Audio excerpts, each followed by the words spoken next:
আসসালামু আলাইকুম, সবাইকে স্বাগতম। একসময় জাপানের ইতিহাসে জন্ম নিয়েছিল এমন কিছু যোদ্ধা যাদের কাছে জীবন নয়, সম্মানই ছিল সবকিছু। যারা হার মানাকে অপমান ভাবত আর মৃত্যুকে ভাবত গৌরব। তারা ছিল সামুরাই যোদ্ধা। আজকের ভিডিওতে আমরা সামুরাই যোদ্ধা ও তাদের নিয়ম সম্পর্কে জানব। সামুরাই ছিল জাপানের অভিজাত যোদ্ধা শ্রেণী। তাদের কাজ ছিল রাজা ও দাওমিদের সুরক্ষা দেওয়া। কিন্তু তারা শুধু যুদ্ধ করত না, তারা মেনে চলত কঠোর শৃঙ্খলা ও নৈতিকতা। যুদ্ধ শুরুর আগে সামুরাইরা প্রতিপক্ষকে সম্মান জানাতে মাথা নত করতেন। তাদের বিশ্বাস ছিল সম্মান ছাড়া যুদ্ধ হলো কাপুরুষতা। সামুরাইদের জীবন পরিচালিত হতো বুশিদো নামের একটি নীতির মাধ্যমে। এই নীতির মূল ছিল সাহস, আনুগত্য, সততা, আত্মত্যাগ ও সম্মান। শৈশব থেকেই একজন সামুরাইকে যুদ্ধ, ধ্যান ও আত্মনিয়ন্ত্রণ শেখানো হতো।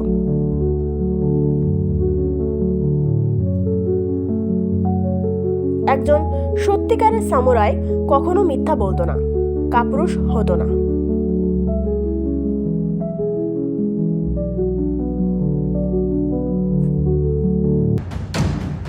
এক বনাম এক লড়াইয়ের নিয়ম। সামুরাই যুদ্ধের সবচেয়ে কঠোর নিয়ম ছিল একসাথে একাধিক যোদ্ধা মিলে একজনকে আক্রমণ করা নিষিদ্ধ। প্রতিটি যুদ্ধ হতো এক বনাম এক। এটা তাদের কাছে সম্মানের প্রতীক।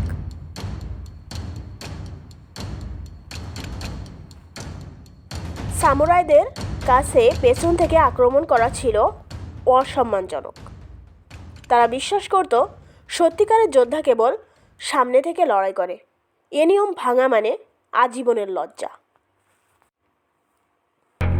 কাটানা, আত্মার তলোয়ার। সামুরাইদের সবচেয়ে পবিত্র অস্ত্র ছিল কাটানা। তারা বিশ্বাস করত এই তলোয়ারের ভেতরই যোদ্ধার আত্মা বাস করে। একজন সামুরাই তার কাটানাকে নিজের জীবনের মতো যত্ন করত।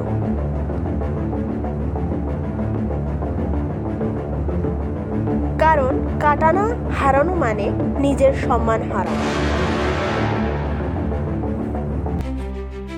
হার মানা মানেই লজ্জা। সামুরাইদের কাছে পরাজয় ছিল চরম অপমান।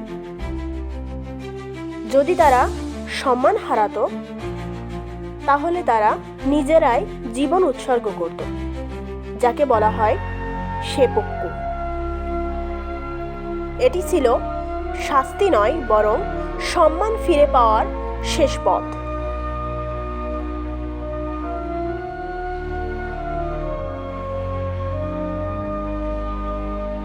যুদ্ধক্ষেত্রে সামুরাই।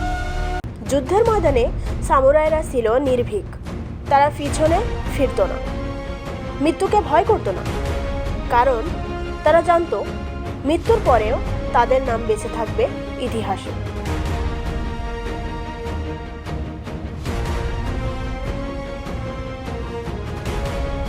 সামুরাই যুগের পতন। সময় বদলাতে শুরু করলো। আধুনিক অস্ত্র ও বন্দুকের যুগ এলো। ধীরে ধীরে সামুরাই যুগের অবসান ঘটল।